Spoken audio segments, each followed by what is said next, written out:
Bob, we founded the Historical Society together. Believe it or not, we weren't even born when the Western Park was here. So we're coming at it from a fresh angle, I guess you could say. And what I'm here to talk about tonight is how many people here, just show of hands, are members of the Facebook page? All right, so a little more than half. And I recognize a lot of you too, you know, and thank you for coming. And so I saved certain stories for nights like this, and then I'll put on the page, so I have something to talk about. And the first story I'm going to talk about is the origin of where we're standing right now. So let's go back 500 million years, okay, to the prehistoric age. All of this, all of West View and all of Pennsylvania was completely underwater. Then you come to the Ice Age, there's all big block of ice. The highest elevation in all of western PA and Pittsburgh is actually Ivory Avenue, right at the Television Hill. That's the highest point in Allegheny County. That was also buried under hundreds of feet of water, just to put it in perspective. One of the reasons why you can see evidence of this is when you go hiking, say, through the mountains, or remember as a kid, digging some rocks and seeing seashells, you know, at the top of a mountain. You wondered how they got there. That's how they got there. So now, as much as you'd like to think that there would be dinosaurs here, there were not. The type of things that were living here in Westview back then were large alligator-looking type of reptiles, a lot of weird bugs and things like that. And the Pennsylvania state fossil, which is the most commonly found, was called a trilobite. Now, trilobites date to about 470 million years ago to about 400 million years ago. Now, take this into account how old this is. Dinosaurs were alive 65 to 300 million years ago. This is 200 million years before the dinosaurs, is how old this thing is. This is a trilobite. I brought one so you can come see it. This, I literally dug out of a rock here in Westview when I was a kid. I brought it down to the Carnegie, and they verified that it is, in fact, a trilobite. It's a early form of, I guess, life here in Westview, so this could be considered Westview's first resident right here. So make sure you come and take a look at this. It's pretty neat. So now we're going to come back. We're going to come back to the early civilization. Western Pennsylvania and this part of Pittsburgh, and was founded by this people called the Allegheny, which is how we get the Allegheny name. Now, the Allegheny or Allegheny people were supposedly giants, 8 feet tall. They're claimed to be ruled, or they were worshipped as kings, and there's very little information about them other than a few mentions in some really old literature that I've been reading, or first-hand accounts where they're dealing with Native Americans that were living down here in Pittsburgh. It's a really interesting story, and there's still some early evidence of the Native people to western Pennsylvania. And when people say that this was all Native American ground, that's true. Many different tribes of Native Americans. I can't just say, oh, it's a set of Indians, or even the Delaware. The Delawares were made out of many groups of Indians. So there was lots of people living and traveling through our town that we call Westview here today. One of the early accounts, and to bring it even more local, there was old Indian burial mounds that appeared all throughout Pittsburgh. One being on top of Grants Hill downtown, another one being by Trinity Church downtown. There's a large one which I'm actually investigating right now, which is supposedly 4,000 burials there with only 30 grave markers. So, including apparently some of these Allegheny giant bones. Now the Carnegie has, just to put this in perspective, I have another thing that I do, which is called the Odd, Mysterious, and Fascinating History of Pittsburgh. And so that's a new site that I've created, which is full of these types of stories. I was contacted by the Carnegie saying that they do, in fact, have bones of giants there in their collection. Now these weren't giants like, 8 feet tall maybe, but 6'5" and around 7 feet tall, which is pretty large for back then when the average height was like 5'2". So you can see how these people might have been seen as gods or worshipped at one time. The brick right here, there actually is an Indian burial mound in North Park. Now, it's yet to be discovered. It was discovered once. This was in the 1920s. There's a couple accounts of it in early newspapers.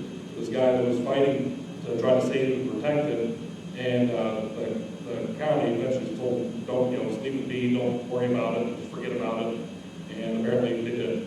So it's been forgotten about now for over 80 years.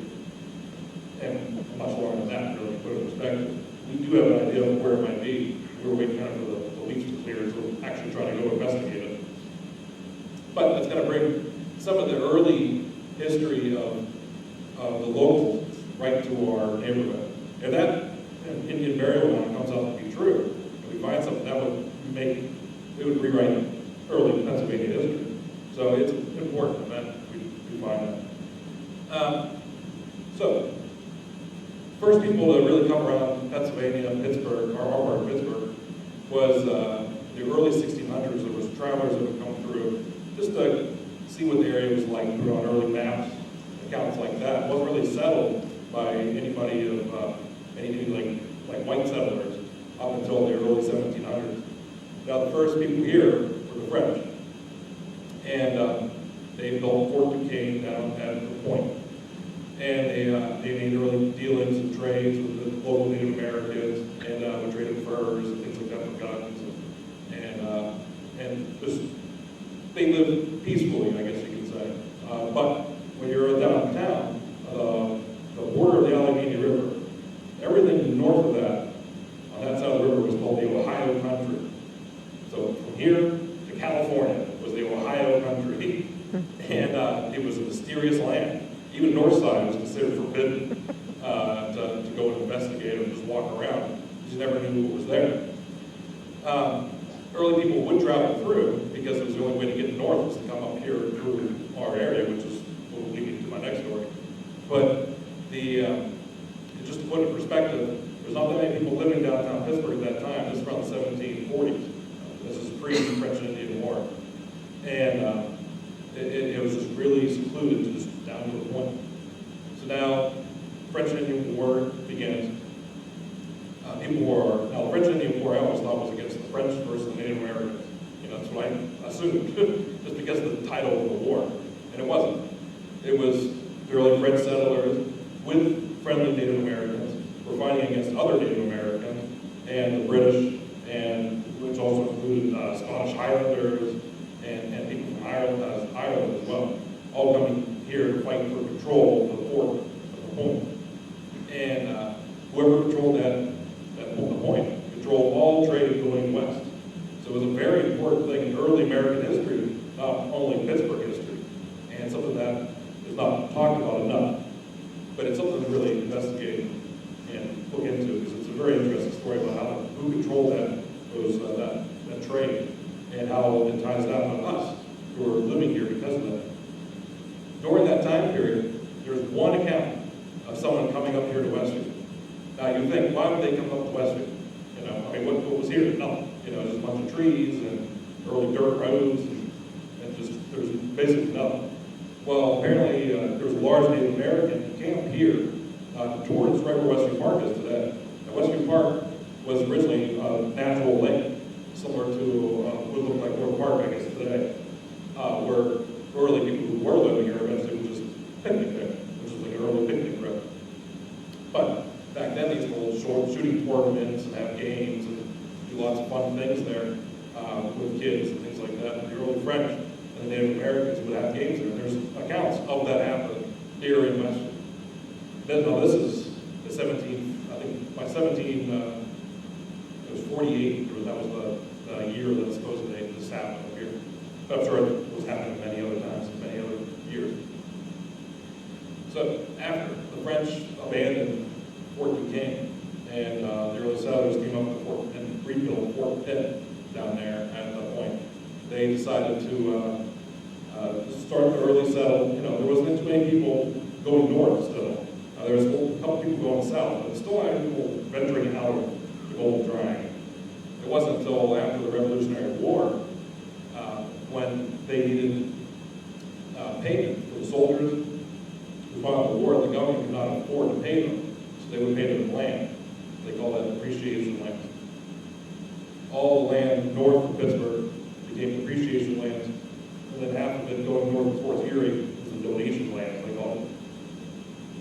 Now, depending on your rank of service, how many years you spent in there, it was how much land you could get. Originally, all the land north of here of Pittsburgh was all given to many different soldiers, especially this one guy named Adam Hughley, never stepped foot here in Ross Township or West View, but he was practically more than half the land. The other person was Casper Reel. Now, Casper Reel was a lieutenant. He was born in 1742, and he was born in Frankfurt, Germany, came over here, lived in Lancaster County, and eventually came down and lived in Fort Pitt. While he was living in Fort Pitt, he joined the ranks of the Virginia Army and fought for the Revolution of the Virginia Army. This is how he got most of his land. I can't remember the exact acreage, but it was close to 800 acres is what he got for his service. Now, his land consisted basically all over Highland Country Club is today, all of Highland Road, and a little bit going towards the park. The other person who owned all the land here in Westview was a woman named Martha Highland. Now, Martha Highland's husband was a guy named Barnabas Highland, who's the person who inherited, who got the land from the government. While he was coming up here to just check it out, he ended up dying from exposure to the elements, they say. So she became the inheritor of the land. Back in that time period, you were not allowed to inherit land, which was as a woman. So you had a sponsor, the sponsor guy named Tom Collins. I tried to swindle her out of all her land. She had 3 kids at this time. They were just small kids at that time. And but they fought, and she was awarded, became the first woman awarded land in all of Pennsylvania. She was an important figure that's forgotten about. She settled near Highland, where Highland Presbyterian Church is, which is named after her, and Highland Road, even though the spellings are different. All those things you see, Highland, are all named after her and her family. 2 of her sons later went on to become very prominent people in early Westview government. One was not a member of Westview, obviously it wasn't Westview then, it was still Ross Township. But it was, one was the schoolmaster, like the head of the schools, and the other one was Justice of the Peace. So they made a name for themselves. One of their houses is still standing, and that's 20 Rochester Road. That's David Highlands, who's the son of that Martha Highlands. That's the way it's for sale right now, actually. And it's almost, if you were to go straight out the road this way, it's on the house on the corner of Rochester Road, 19th South, right behind that house. So, if you're going that way, try to take a peek on it. It's a really neat house. Built in 1837. So, that's going to get me to who Casper Reel was and how he got here, and why he's an important name in our history and foundation of Ross Township and Westview. So now, he comes up here, okay, this is about 1792. This is the year that he comes up to Ross Township at the time. Built a little log cabin on the corner of Cornell and Center Avenue. Just a tiny log cabin for him, maybe his wife, and just a very small little place. During that time period, it was so hostile up here from Native Americans wanting revenge. And in fact, after the French and Indian War, there was the Pontiac's Revenge, which was like French and Indian World War II, and which is actually the invention of chemical warfare, in case anyone didn't know, that hadn't heard of Pontiac's Revenge, which is an interesting story, but nothing to do with Western. So anyways, he has this little log cabin. He has all this land, and part of the deal is that because you have all this land, you have to upkeep it. So you have to start hiring people, get some horses, some cows, some things to generate the land. You can't just let it overgrow, because then the government will just come and take it away. And that happens a lot when you look at early Westview history. Most of the land was all sold sheriffs eventually, by 1800, 1802. Because a lot of people just inherited, you got the land because of their service, but they never had the capabilities of coming here and building upon it and clearing the land. So Casper was trying to do all this by himself at first. There was no neighbor. The closest neighbor you had was possibly half a piece down East Street, maybe, and the closest to Pittsburgh. Other than that, it was just desolate, Native Americans running around. He claimed that it was so hostile that he would constantly be battling with them, fighting with them, able to catch one of them, cut off their ear, and he nailed the ear to the door of his cabin as a warning to keep everyone else away. This obviously made the natives fairly mad, and they came in a larger number this next time, trying to ambush him, and which he tried to fight as much as he could out of there until he scared them off, and he abandoned the whole thing, went back down to Fort Pitt, and lived there for about 10 years. So he just abandoned the cabin. By the early 1800s, he moves back up to Ross Township. Sometimes it kind of, it's calmed down a little bit. There's more settlers building some land, and they all kind of work together and build upon everything. And he builds a second house, a much bigger house, because now he has a large family. By this time, it's 10 years later. He moves his whole family down from Lancaster, live here down in West View, and he builds the house, which is now still standing on Georgetown Avenue. And that's an interesting house if you haven't seen it. Definitely drive down through Georgetown Avenue, and you can see all the logs that they literally put up there by hand, and with the help of a crew of people. So it's I've been in it. With Bob and I have been inside, and the insulation is just pork hogs and hay, and all the place together. It's a real interesting place to see. Well, one of the earliest houses is not the earliest house in Ross Township. So now, supposedly I did find one account. There was one other man who lived here in West View, and he lived down on if you go to Rochester Road, they built that brand new house in the corner there. Behind the house was a little creek down there. Apparently, there was a record of a guy living by that creek, an early white settlement. No one knows what his name is. They just know that he was there, and that he abandoned it years ago. But there's records of him, accounts of him being seen. So, what makes the North Hills, Ross Township, and West View unique is really Perrysville Road and Route 19. Is how everything in our history all ties together to that one road. And we don't show it enough appreciation. Everyone's always complaining about it, some kind of construction or something like that, or paving it or whatever. But it's a good thing, because without that road, none of us would be here. Is that so? Especially back in the early days, we had family that were born here a long time ago. So the earliest known name was the Venango Path, simply because this dirt path went up the Venango Gap, and this is a known Native American trail. It was used for many, many years as basically called the high road, whereas down by the Ohio River was the low road. So I think the high ground and the low road. Once the settlers started living here, there was more travel, obviously, along the road, and they started having a large amount of settlers here. By 1810, there was 500 people living here. That included kids and servants and people like that. But there was a need for hotels, for businesses, and not just farms. So that road was really used by every kind of, the early transportation to get products up here like glass and wood and everything that we could transport. That was the road that transported everything on from here, eventually to here. So the second name became the Perrysville Plank Road, because it was a dirt road. Every time it rained, it'd be all muddy. So it's like, what are you going to do? So you got to think, and you get some pieces of wood and you put those down on one side of the ground. So at least it was a little bit easier to kind of travel through that mud back then. It stayed a plank road until 1920. So it's a long time. Now, the north side of the road, the right side, was the side that was planked. The other side was still dirt up until 1920. The person who was responsible for getting all that paved was H.P. Brand, believe it or not. His family obviously having a funeral business up there, Brand's Funeral Home. He became a state senator. And one of the first things he did when he became a state senator was pave Perrysville Road. So 1920 is the date that they paved Perrysville Road. I think it was November 4th, so pretty close to actually right now. So one of the early accounts of some of the people who made a name for themselves here in West View. So we had Casper Real. He was living here, so he died in 1824. He's buried at the Highland Presbyterian. His family's buried at Highland Presbyterian Church.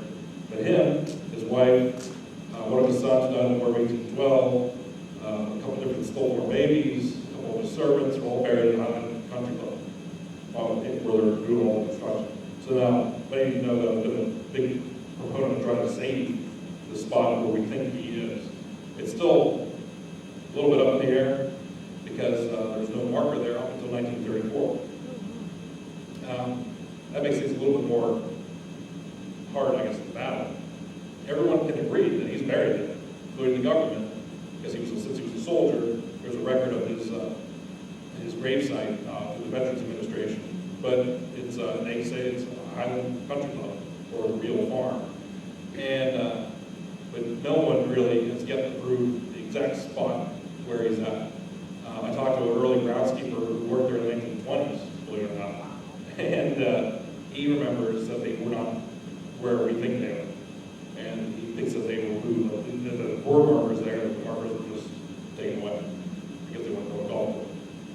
Now, in case you're curious about the origin of Highland Country Club, it started as the Bellevue Country Club, believe it or not. It started at the YMCA building on Lincoln Avenue in Bellevue.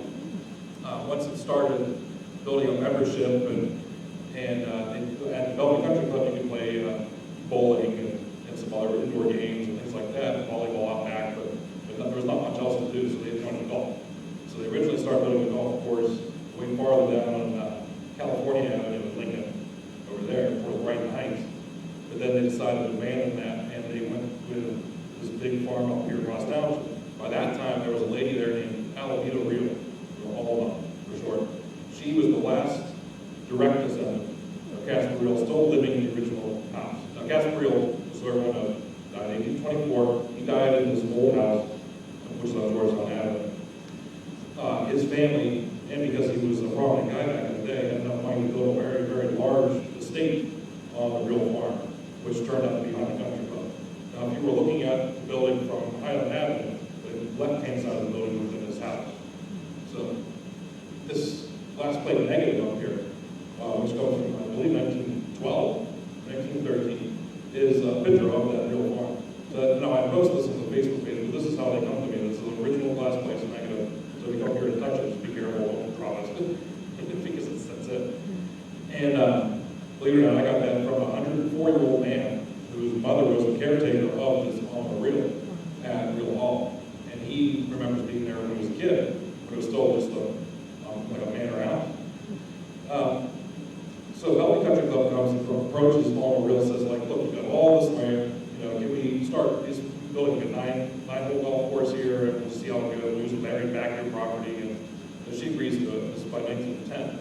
So by early 1910, they were already building a golf course there and building onto their as a clubhouse there. By 1920, she dies in 1919. 1920, it officially becomes Highland Country Club. It opens up as an 18-hole golf course. But people were playing golf there for longer than that. So it's an interesting little difference. One of the early people who was important to Westview that really draws right here where we're standing was a guy named Fred Schwitter. Now, Fred Schwitter was born in Switzerland. He came here and with a few nickels in his pocket, worked as a farmhand and worked his way up, becoming the richest person in Westview. And that was a big thing back in the day. He built a gigantic mansion, which some of you probably remember.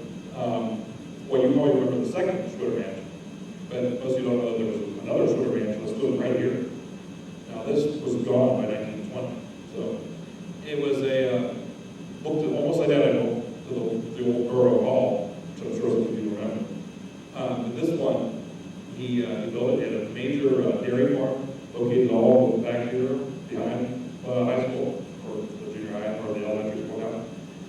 And he started building up all this land. He started clearing all the land. He started making deals with the other local farmers around here to buy all their land out. He had this massive empire of cows and has a massive dairy.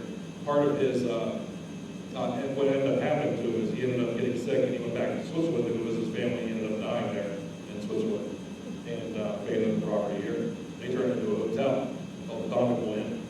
The Donegal Inn sat here from about 1905 is when it was called the Donegal Inn, up until until they tore it down, which was, I believe, 1922, which is when they built this building. This was obviously the high school back in the day, so West View High. Now, he was one of the characters, but the major person that's involved in the history of Westview was Fred Martzoff. Now, some of you probably know Martzoff Adam, but you know, who was he? Who did he do? Why was he important? And he was another guy who comes up here who practically nothing. You know, he makes deals with some of the local farmers that, you know, I'll work on your land, you can pay me so much money, but eventually I want to own part of your land as part of my net, and I can build on more on that. So he starts collecting property, starts making deals. Eventually he saves enough money to form a company, a freehold real estate company. And they actually did something that's not really that nice, but they went around all the local farmers and undercutted them big time for all the property up here in West View. It goes all the way up to here. Schwitter Avenue right next to us, which is named after Schwitter, but it was owned by Fred Martzoff. All the way up to Ivory Avenue. All that land. All of where the Georgetown Avenue area, Center Avenue, that was all this guy's land that he ended up buying. He bought all that land, all of Westview, for $137,000. Which you think might be a lot in 1902, but it really wasn't. And when you look at the valuation, he really undercut farmers, but he had to for us to be here. So, you know, when you're looking at history and looking at these stories, you know, really put it into perspective. Yes, some people might do some weird, funny things like nailing Indians ears to doors, you know, and undercutting farmers. But if these things didn't happen, we would not be here, we would not be talking about Westview. So keep that in perspective. Anyway, Fred Martzoff comes here. He starts building up all this land. He starts putting lots of different newspaper articles out in the paper. This is around 1903. He starts building up, especially all the area which we now call Wellington Heights, like that whole general area, all those houses. They were all still being built between 1903 and 1908. A majority of those houses were all built, including the ones right next to us here. Starts building it up, and then he dies. He's dead by 1904 of like a random heart attack. Westview was without their major guy who made it what it is today. They were lost. They didn't know what to do. So they decided that not only because they're having all of a sudden this massive boom in population here in Westview, that they now are going to need their own police force. They're going to need their own fire departments. They're going to need their own schools. You know, so they decided to incorporate and to basically secede from Ross Township and create West View Borough. So this was in 1905. And Fred Martzoff is one of the sole people responsible for that happening. Without him, there would be no West View. And he's a name that's forgotten about now. Some people do think that the house in the corner of Martzoff Avenue was his actual house that he lived in. So we'll get into that. He's one of those people. So you have all these big houses coming. But, you know, down at the plaza, you get this big swamp, you know, really a swamp, you know, nothing there other than bugs, you know. So along comes some other developers, you know. Now, you had other things around Pittsburgh, they were always fun, like different little amusement parks or just little rides. You had, for instance, you had a roller coaster down the point at one time. You also had, what's the other part, Luna Park started in Oakland. And they were looking for things to do because it was just a place. They had all these people here now, and there was this big open space where they could utilize it. So they come up here and start the formation of Westview Park. Now, Westview Park, it was also started in, I believe, 1905. Was the year that they 1908. Sorry, was the year that they began Westview Park. Slowly building it, and now when it first opened in 1908, it was still fairly similar. So they cleaned up the lake. They built more of it at one time, and it mainly just uses like a picnic grounds still. People could go canoeing on the lake, and not many rides other than just a few early prototype looking things. It wasn't until the dips came there, which was 1910, that it really started its boom. Became another trolley park, you know, because of the stop on Center Avenue, and how close it was to Pittsburgh. This brought even more people to Westview and started building it up. Where people not necessarily wanted to live next to an amusement park, you know, but definitely wanted to come and visit Westview, you know, which popped a whole economic boom. And one of the reasons why we have place like this being built, and why all of our families came here and moved here. And it's an integral part of West View history. You know, I'm sure all of your memories are more about West View Park. You know, that's what you want to talk about, West View Park. You know, here's dance land, here's this. You know, when I look at it, if someone who's never been there, I obviously would have loved to have been there. You know, I've seen many videos and talked to people who even operated the parks, and I've seen pieces of the rides. You know, and I've a lot of known history about West View Park. West View is a lot more than just an amusement park. You know, it goes back 400 million years. And people seem to forget that little part, you know, especially when it comes to something like Facebook page. Everyone's talking about the park. I want to talk about what happened on Amherst Avenue, you know. So it's a little bit of thing to take into account about how the history of the park is an integral part of how the population boom happened, but how the formation of the West View history occurs. It happens long before that. There's many things that had to happen for us to be here, not just the park. So it's a very interesting, neat story to really look into how one guy, especially Casper Real, come up here and be brave enough to settle the lands for us to be here. So it's an important integral part. Now there's lots of different little stories and secrets about different streets and different houses that I can tell you too. So I want to kind of open it up a little bit.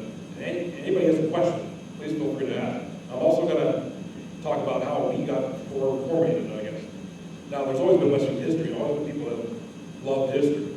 But being it's like, you know, I guess we started the site in what, 2009, I think? 2010? 2010. We, you know, as Facebook comes around, right? Now, my generation, even me at the time, was a little bit old, I guess you could say, when Facebook when it first came out. It was more for young high school kids, you know. And I'm only 32, so it's still not that old, you know. But it became a platform not just for your own personal life, just talking about, you know, people think that, oh, who wants to hear about, you know, what you shopped at the store today, you know, what you did, you know, oh, I walked home, you know. Nobody wants to hear that. Well, it turns out people do. And millions and millions of people do. And it gave us a platform of shareability, I guess you could say, of history. So, you know, we come across people's collections of things like this photo or any photo that comes around, and people now have a source that even if you live in Alaska and you have a scanner, now you can scan something and post on the site and share it for all. And it's teaching everybody a history lesson every time someone posts a photo, especially when it's something brand new and no one's ever seen.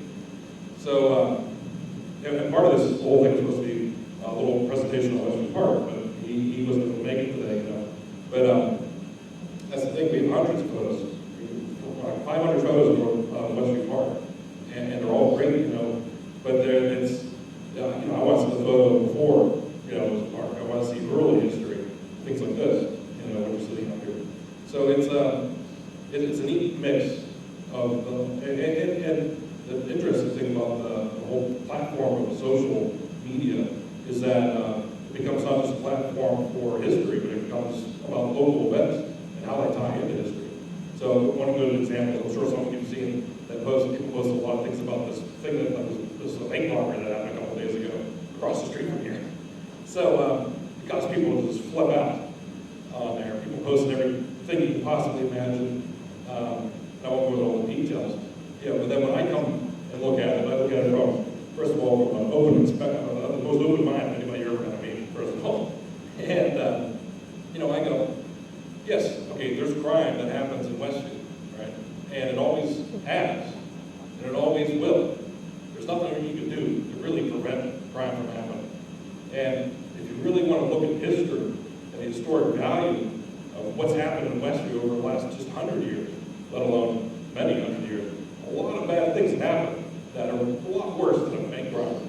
I can tell you about a time where up at the corner of Cemetery Lane, where the old train station used to be, there was a gangland murder that happened up there in the 1930s. People with Tommy guns, you know? So it's, they found right here behind the high school, when this was a dairy farm, they found a body out there, been out for 3 weeks. You know, these things happen. You know, and it's happened all throughout history. People just don't talk about it because it's not a pleasant thing to remember, you know, but these things happen. That's the point I was trying to make when it comes to how a local event, something like that, can bring it all back into history and how we can learn and add to even that part of history, you know. So now, Bob and I are not the youngest people on the site, which is nice to know. And I've actually gone back to Northwest High School, which is where I went to high school. I've talked to my history class about the same type of stories. I tell them all the you know, the things that kids like I thought where the public gaming grounds were, that type of stuff, you know. So it's which, you know, if someone told me that in high school, I would have paid a lot more attention. I think I got like a C, you know, or D's in history. It wasn't until I was much older that I started really caring about it. You know, I was all about music, you know, that was my thing. So anyways, it's interesting how just a curiosity of what was going on in your own backyard can really turn into something like it is today.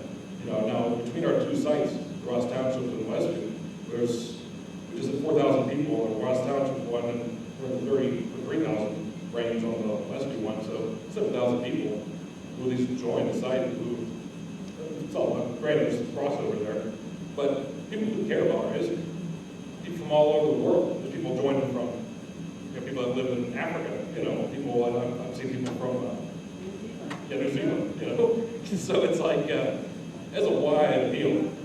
It's a very interesting thing when you start really looking into how big the effect not only Westview Park has, but just growing up in a nice small town like Westview had on everybody. Because that's what it is. It means it has a nice small town view, you know, small town feel. It still does. You know, whether people think, oh, it's bank robbery. Well, you know, bank robberies happen in small towns, you know. It happens everywhere. That's the point. So it's, now with the whole new Highland Country Club coming in, you're going to have even more people, that even though we're all down, you know, that all poured out the country club, there's nowhere to golf anymore. It's like somebody, you know, 50 years from now is going to say, well, this is where I grew up. You know, this is my neighborhood house, my childhood home here on Casper Hills property. So I never take anything for granted. I never, you know, you can look at negative things all you want, but you always think about the future and how it's going to relate back to the present and the past. So that's one way to look at it. You know, I'm always it's always half full, my glass, you know, so that's one way to look at any kind of development. You know, I'm sure the same farmers that were here in 1905 were like, you kidding, they're building an amusement park here? I'm out of here, you know, and look what happened.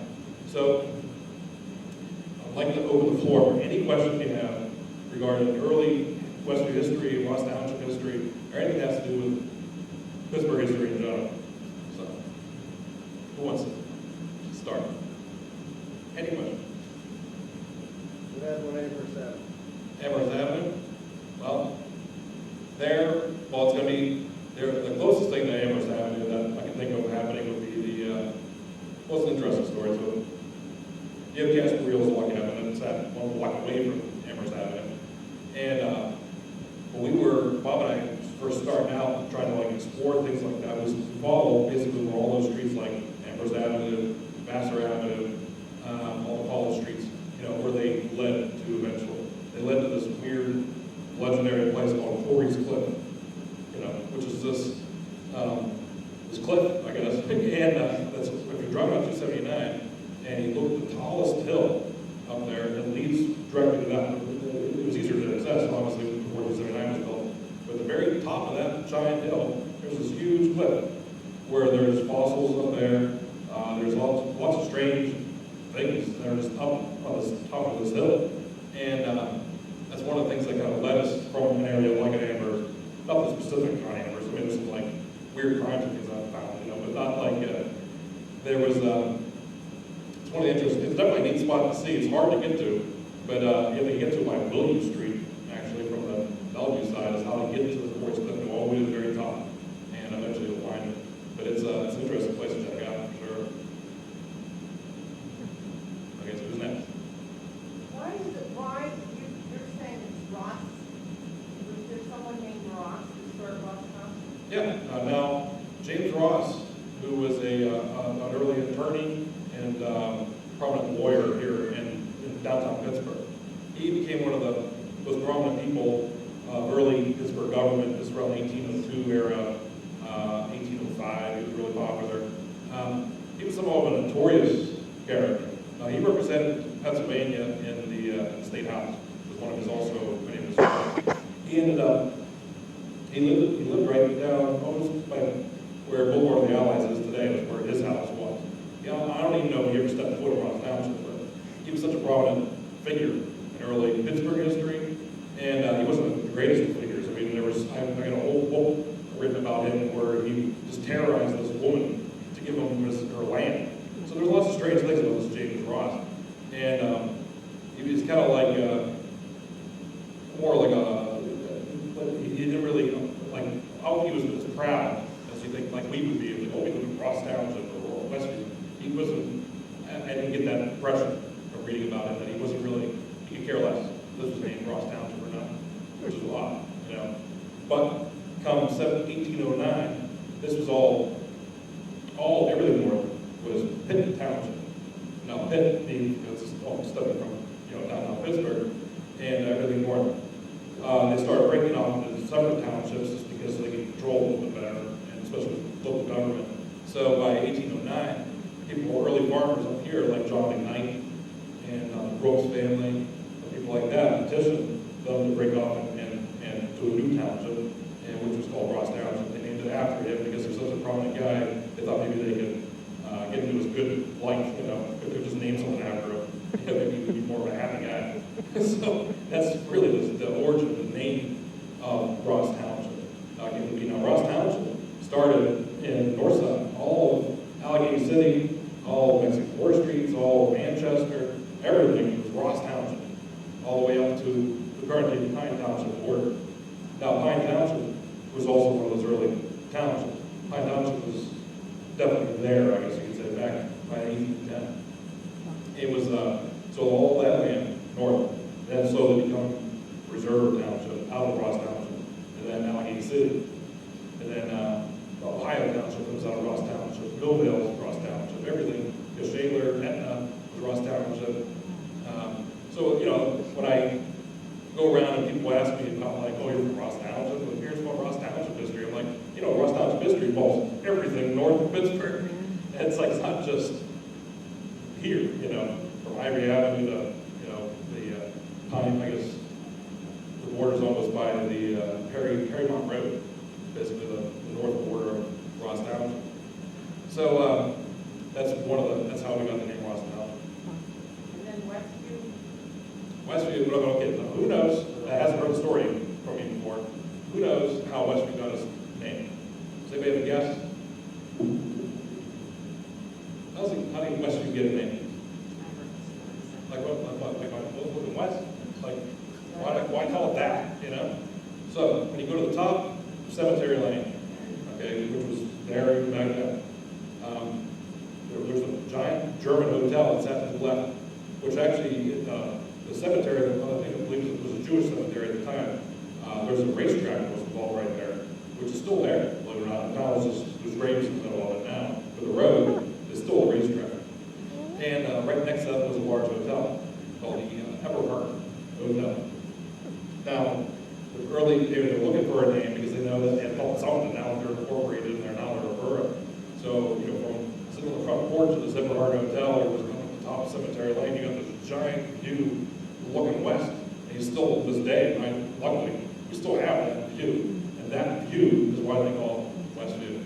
Yeah, so same with Bellevue. Bellevue back in the day was a really nice little place, you know, and like when sunset in there, you look at the Ohio River and you can see it. That's where the sun's setting over that way, looking west. And beautiful view, you know, Bellevue. That's how they come up with that. Yeah. We live right off of Hinkle Road in Williams, and there's a real estate right there at that intersection. Press real over there. Yeah. He used to build boats. Yeah, yeah. Kids. Yeah, exactly. I know exactly what you're talking about. I know the family that bought that house, the members of the site, I guess, our Facebook site. And I have photos of the inside of that house from back in the 1915 era, 1920s. You know, the types that were taken inside that house. Yeah. And I'll do it. Now, Preston Real, which his name was Charles Preston Real, was his full name. He was one of the many, many descendants of Casper Real. I think he was the fourth great grandson, I believe. So now, and this leads back to, you know, who we claim the cemetery, or who we claim cemetery marker. And I don't know if you remember on the news, one day someone called me and said, hey, the grave marker at Gaspill's gone. And I was like, what are you talking about? It hasn't been moved since 1934. They said, well, I was there today and it's gone. So I went up there and looked myself, and sure enough, it was gone. So I went to the police and made a police report, and I contacted like every news station possible, and I was on all the different news channels talking about this stolen gravestone. And it's also someone else stole some of the stained glass from the actual house. And they ran on the 10 o'clock news, 11 o'clock news, KDKA, Channel 11, and everywhere. It was on the paper, and it was all over the place. Out of nowhere, between 10 o'clock news and 11 o'clock news, someone called and confessed to stealing it. And this guy's name was John Real, claimed to be a descendant of Gaspar Real, which he was. Now, there's many John Reals. So, like, I know another John Real who lives generally around West View who looks just like Gaspar Real. If you ever see a picture of him, or a lithograph of him, he's a very intimidating looking guy. Tall, big beard and everything. He looks just like somebody who's been around back then. Now, and I get contacted weekly by someone who claims to be a real descendant.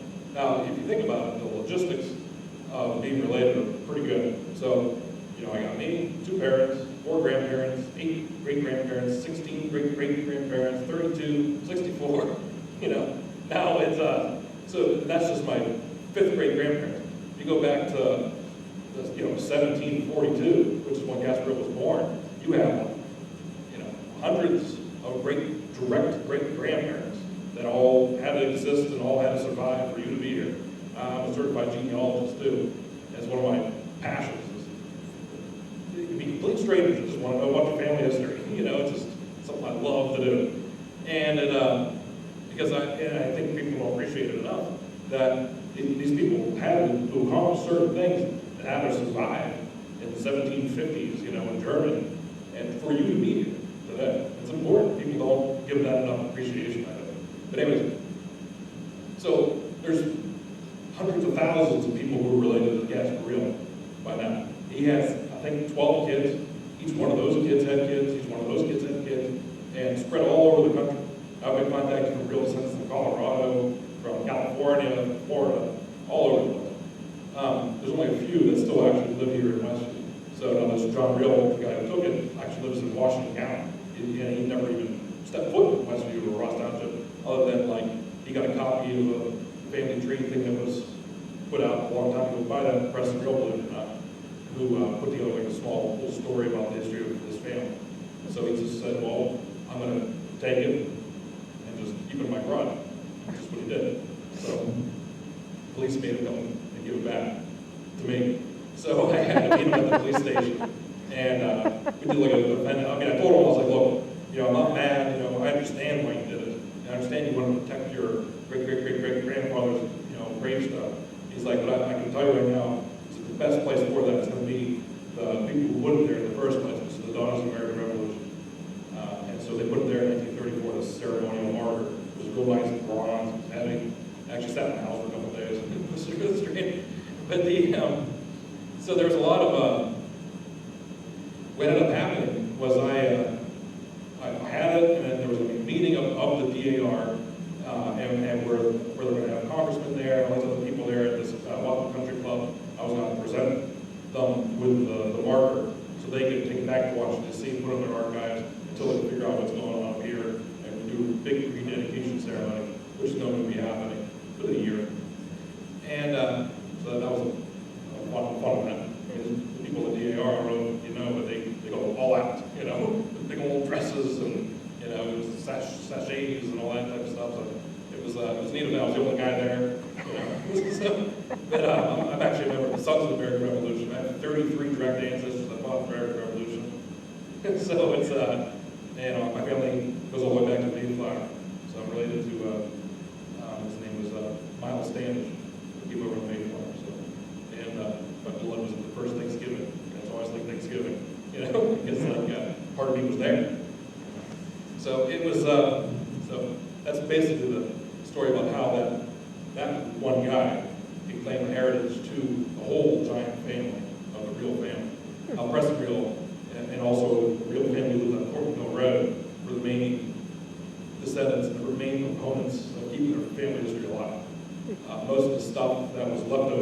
casper reel all ended up on Portland Road, which all is this other John Reel's house, which is amazing stuff like beaver traps that Casper Reel had, his old family Bibles, and things like that. Real interesting stuff. What's that? Can I ask you a third question? Yeah. Squirrel Hill. Are there lots of squirrels up there? You know, it's more of a name than anything else, you know. Oh, I wonder that. Now Squirrel Hill has an interesting connection actually to Ross Township and early West View, because that is where Simon Gertie ended up living. So Simon Gertie was a notorious character. Now, you know, if you look at it throughout history, you can see that, you know, why he was perceived as a traitor and as someone of that type of a character. You know, but you got to remember when he was living down here with his family in early Fort Pitt history, his family was captured by the natives, the local Native Americans, and held him and his family hostage. They ended up killing his mother and a couple of his family members, and him and his brother survived. Now this is by the time he was 6, 7 years old. So he had no one left. You know, he's in the middle of the woods in a place that's so frontier history. You know, it's just ridiculous. And he learns the language of the locals. He learns to respect them. You know, even after what they did to his family, he knew that that's just what they did, and he forgave them for it. And he became friends with them. He married a local bride.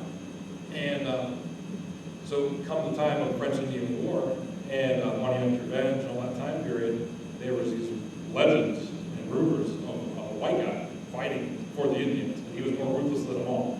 You know, he would get hundreds of scalps. He would keep in a bag, things like that. Just, people would tell you, don't go out at night because, you know, Simon Gertie might get you. You know, you never know. He's a boogeyman. It's basically what he became. And there is accounts of Casper Reel when he was coming up here to, he would go down to the Ohio River and he would do fishing and other things like, he'd get things from the river as well, like different logs and go hunting and stuff like that.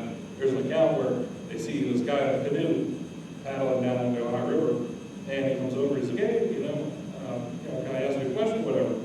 And Casper Reel's like, sure, go ahead. And Simon Gertie pulls out a gun and starts shooting like crazy. And you know, running up here, they start chasing. They put this big group together of bandits and people like that. They go chase Simon Gertie. They chase him all the way up here to Ross Township and chase him right down Babcock Boulevard. And that's why it's called Gertie's Run. So after he escaped, and he ended up settling with his brother Thomas Gertie, his royal. You know, little connection. Now he ended up by the 1820s moved to Canada, and that's where he ended up dying, was in Canada. Natural causes when he was like 86 years old. His skull still remains at his family's house in Canada, believe it or not. I was contacted by an ancestor who hasn't. So it's Thomas Gertie had more dealings than Simon Gertie, I guess you could say, here in Ross Township. He was more of a local kind of keeper of the peace. You know, if any kind of situation arose, he would come in and he could speak the languages. Most Native Americans could speak English too at that time. You know, remember that too.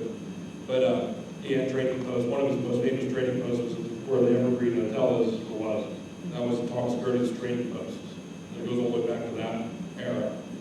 That weird tunnel, that stone structure that was behind the hotel, we actually might think it dates from that time period, and not some underground railroad. But the hotel wasn't built when the underground railroad was at. Civil War was over for 5 years before the hotel was built. So we think it was there before the hotel was built. So it's interesting, you know. But yeah, there's so many different things that connect West View and Ross Township to the rest of the world, and not just Pittsburgh. It's an important thing to be something to be proud of that you're from here, and or if you're not born here, at least you live here and you're proud of it. Be proud of it. You know, we have a lot to offer the history of Pittsburgh. You know, people seem to always forget that. People always like to talk about, you know, South Hills or somewhere else. You know, Ross Township was the first thing you walked across the Allegheny River. You're at Ross Township, and it's we should be proud of it. I was everybody I meet, you know, even people who were like curators of museums. When I talked to them, I said the same thing. They had no idea that Ross Township was that big and that important until they see it on the map, even from the 1850s, where you can see that Ross Township all the way down the river. So, interesting. Anybody Anybody else have a question? Yeah, what do you know about the goods, the Oh. Ross Township? And, Yeah. they own parts of Pine Plaza at one time. There was something in the paper that they sold it for $64,000, 100-some acres or something. Yeah, the goods started off with this guy named Balthazar Good, who was one of the early settlers. Now, if you look up an early history of Pittsburgh book, you're going to see a little paragraph in there about some of the early settlers. There's about 10 of them. One of them being John McKnight, how we get McKnight Road, Casper Reel, Jacob Weitzel. Some of these early part of the Highlands are going to be there. Another name is Balthazar Good. Balthazar Good had the property from Shards Lane area all the way north to about, I'd say, a little bit past Pines Plaza. So now the real family, after Gasparilla died, he gave a lot of his land away to his family. And part of the area where I live, which is near 3 Degree Road, was owned by Rosanna Reel at one time. So one of the daughters of the real family. Now, Balthazar Good became known as like a name, and why he's in there is because he opened one of the first bars north of Pittsburgh. This was called the Black Bear Tavern. This sat right at the corner of 3 Degree Road where the BP station is today, which used to be Treesdale Farm, I guess, back in the day as well. Bob and I, we bought some early maps where it shows you where the hotel sat at one time. We figured out kind of where it is compared to where it is today. And there was a big patch of grass behind BP, and we just took a shovel and started digging. And we got down pretty good. I mean, that big of a hole, I guess. We hit something. We don't know what we hit, but some kind of foundation of something. So, we were hoping it's going to be the Black Bear Tavern. So, lots of different things like that. Many hotels here, too. There was not just the Black Bear Inn and Tavern. There was the White House Hotel. There was the Keating Hotel. There was this, the Hollywood Inn. There was the Everhard Hotel. There was the 5 Mile House, 4 Mile House, the 11 Mile House down Vine Creek. You had lots of hotels because you had a lot of people coming through here and traveling, especially even bringing all their camels and everything down here. In fact, here's an interesting story I can leave you with, too. It's the origin of Horseshoe Bend. So, back in early West View, the only way you could get from the top of the hill to the bottom of the hill was Moore Road. You know, the road that goes straight down the hill. That was it. So imagine you're traveling on a buggy, with 2 horses. It's a rainy night, and you got following behind you, 15 of your cows that you're trying to bring here, and you hit the top of that hill, you're just going to go, So they decided to start building that Horseshoe Bend. Horseshoe Bend became really famous, especially back around 1905 era when Westview first became Westview. It was one, like, people might not know what you're talking about when they say Westview. They go, oh, you know that Horseshoe Bend? They go, oh yeah, I know what you're talking about now. So it became that important because it's such a unique bend in a road, and especially when the early streetcars were coming around. There was many streetcars, not just the ones that most of you remember, but there was ones that predate that by 50 years, including ones that just went from Westview to East Street and back. That's all they did was those 2 areas. They didn't go anywhere else. It's mainly to attract people to come up here and look at all the land and buy houses and buy properties. Most of all these houses were all built with electricity in mind, all the water amenities of the day. It was a way to bring it up. But yeah, the Good family originates from that one guy and his whole family. His family married into the Keown family, Billy Keown, who had the train stop down there, which is now the car wash, Norway Car Wash. That was Keown's hotel, and eventually that became a train station. Billy Keown also had the Keown Heights named after him, and also became the second owner of the Black Bear Tavern after that was all good. By 1840, it did catch on fire. I think by 1850, it was gone. So like, unless you know exactly where it's at or have access to an old map, you have no idea that these places existed on there. It's like a secret history of it. And it's really fun to go look at these places. Yeah, that's a good family. Obviously, the Goods are still around, so including that house down the bottom of Good Way, that wasn't as old as Casper Reels, but from what we found out, it was actually built in 1836. So still making it pretty old. Not the oldest, but it's pretty old. I think they go back to 34 or something like that. Yeah. Yeah. Area. Yeah, and then obviously my street was built by the Goods. It was on a good farm. Hell Road is Drive. then, that's a lot of these the streets names got their, street got their names as well. So now they call them streets. Does anybody, would you think about phrases here? Okay, well, back around 1907, you had a major flood that hit Pittsburgh, just as big as